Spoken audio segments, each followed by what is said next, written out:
Shalom warga kerajaan, saya berharap bahwa keadaan saudara dalam keadaan yang baik dan penuh dengan damai sejahtera.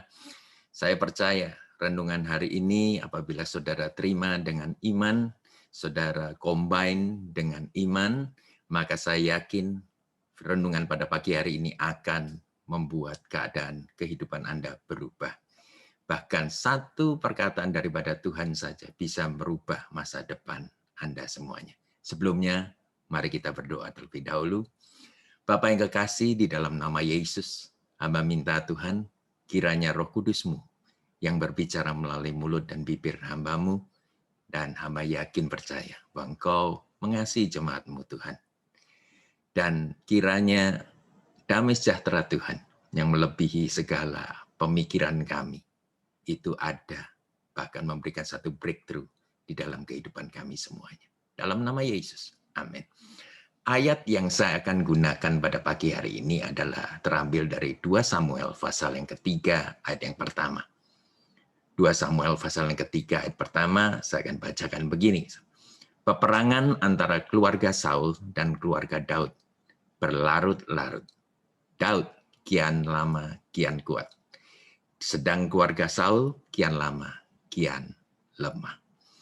Saudara, saya percaya bahwa kita tahu latar belakang dari kedua tokoh ini, yaitu Saul maupun Daud. Saul merupakan raja pertama dari bangsa Israel yang dipilih oleh manusia, bangsa Israel, karena mereka menginginkan seperti bangsa-bangsa lainnya yang memiliki raja. Ya, mereka agak bosan maupun menolak. Mereka dipimpin oleh hakim-hakim, yang di atas hakim-hakim itu adalah Allah sendiri.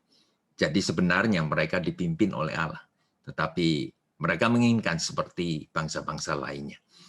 Oleh karena itu, mereka memilih Saul untuk menjadi raja mereka. Nah, saudara, Saul merupakan seseorang yang memiliki karakter yang belum siap mental untuk menjadi raja. Sedangkan kalau kita lihat Daud, ya, Daud memiliki satu predikat ataupun satu gelar, yaitu a man after God's own heart. Seseorang yang berkenan di hati Allah. Nah, Raja Saul ini bukanlah dipilih oleh Tuhan. Berarti bukan penunjukan Tuhan. Melainkan manusialah yang menempatkan Saul di posisi nomor 1 itu. Sehingga kesiapan mental pun untuk menjadi raja belum ada dalam kehidupan Saul ini. Itu membuat manusia, saudara, berproblema besar sekali. Mungkin kelihatan dari luar sangatlah mengesankan. Keren istilahnya zaman sekarang. Tetapi dia sendiri alami galau mental. Ya, berbeban berat memimpin bangsa Israel ini. Dan saya temukan satu hal, saudara, bahwa orang yang berbeban berat intim sekali dengan kegagalan. Mereka mudah sekali gagal, dan mereka akan tetap gagal, dan mereka akan mengulangi kegagalan itu. Seolah-olah mereka gagal dalam pernikahan mereka. Mereka gagal juga dalam hubungan horizontal mereka. Mereka gagal mendidik anak dan mengasihi mereka. Mereka gagal juga dalam usaha profesional maupun pelayanan. Saya kok teringat akan sebuah pesawat, saudara. Ya, sebuah pesawat itu memiliki batas. Ya, berapa besar beban yang bisa diangkut. Andai kata beban itu terlalu berat, maka pesawat tidak akan bisa terbang, ataupun kalau dipaksakan terbang, mereka akan mengalami kecelakaan. Nah, kebanyakan manusia juga bergerak dengan kelebihan beban ini, dituntut untuk memperkenankan semua orang demi mempertahankan sebuah status. Mereka berusaha juga untuk menjadi jawaban bagi banyak orang karena sebuah predikat. Sedangkan mereka sendiri tidak tahu akan kekeroposan. Mereka tahu kekeroposan akan kehidupan manusia dalam mereka. Nah, saudara, bagaimana dengan keluarga Daud? Anda mungkin mengira bahwa otomatis ketika Tuhan berkenan di hadapan istilahnya Tuhan berkenan dengan kehidupan Daud ini, saudara mengira bahwa otomatis ya keluarga Daud, cerita silsilah ataupun generasi keluarga Daud ini akan baik semata-mata, menjadi kuat dan hebat oleh karena favor yang ada di atas kehidupan Raja Daud. Tetapi 2 Samuel pasal yang ketiga ayat 2-5 ini memberi harapan kepada saudara dan saya sendiri. Bahwa cara Tuhan, covenant Tuhan, itu sangat luar biasa sekali. Kalau saudara punya waktu, saudara baca di sana. Bahwa ayat 2-5 menjelaskan 6 anak Daud dari beberapa istrinya. Dan saudara akan terkejut sekali dengan kehidupan mereka semuanya. Bahkan mungkin Anda punya pertanyaan begini, apakah keluarga Daud juga gagal seperti Raja Saul ini?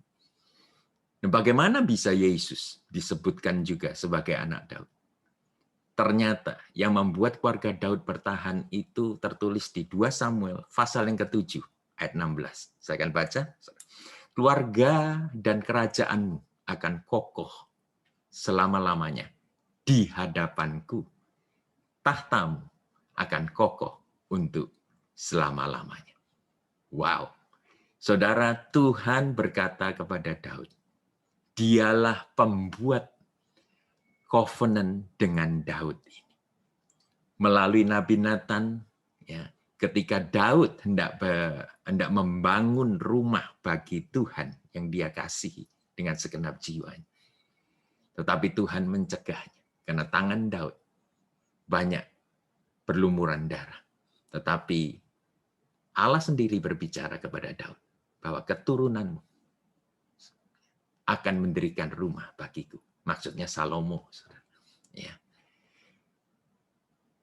Tetapi kalau saudara baca dari ayat yang kelima tadi, ya, saudara akan temukan satu hal. Saudara lihat 6 anak yang diperoleh oleh Daud di Hebron. Itu tidak memiliki satu prestasi apa-apa, ataupun boleh dikatakan begini, kita tidak bisa melihat masa depan mereka. Nah, apakah Anda berputus asa ketika melihat keluarga Anda alami problema demi problema ini? Anak yang saudara harapkan ternyata mengecewakan Anda. Anak yang saudara kira otaknya encer ternyata tidak mau sekolah, quit dan menikah, ya. Muda begitu, belum siap lagi. Saudaraku, seolah-olah Anda tidak kuat untuk menghadapi kehidupan ini. Di masa pandemi ini, saudara, perasaan apa saja yang negatif bisa menghantam kita dalam satu hari. Nah, kenyataan pahit ini bisa membayangi pikiran Anda, ya, bagaimana saya bisa membangun keluarga ini? Begitu kuatkah kegagalan Anda untuk bisa menghancurkan rancangan Tuhan dalam kehidupan Anda dan keluarga Anda? Begitu putus asakah Anda karena kehidupan saat ini, keadaan saat ini, seperti terkena gempa besar? Saudara, saya mau berikan satu ayat yang akan menguatkan saudara. Ibrani 3 ayat 4 mengatakan demikian. Sebab setiap rumah dibangun oleh seorang ahli bangunan, tetapi ahli bangunan segala sesuatu adalah Allah. Jikalau Anda merasa bahwa keluarga Anda mulai goyang, mulai terkena gempa besar di luar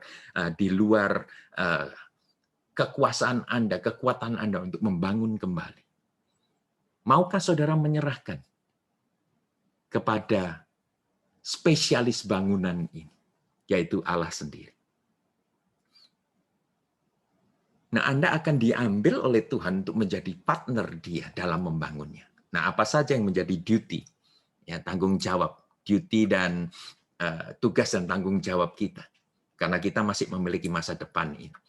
Ayat yang menjadi kesayangan saya adalah Amsal 24 ayat 3 dan 4. Dengan hikmat, ya, rumah didirikan, dengan kepandaian itu ditegakkan, dan dengan pengertian kamar-kamar diisi dengan bermacam-macam harta benda yang berharga dan menarik.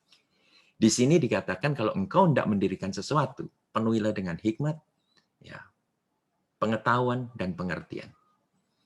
Wisdom, knowledge, and understanding.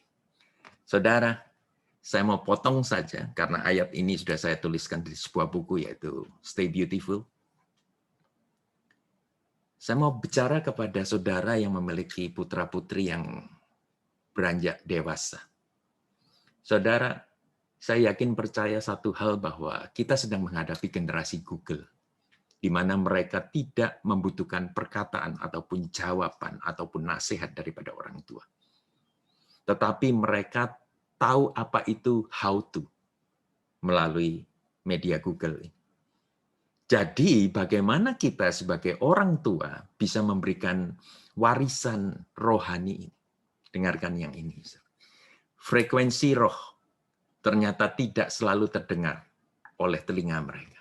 Tetapi mereka bisa melihat detak rohani Anda melalui otentisitas Anda dalam hidup mengaplikasikan iman percaya Anda.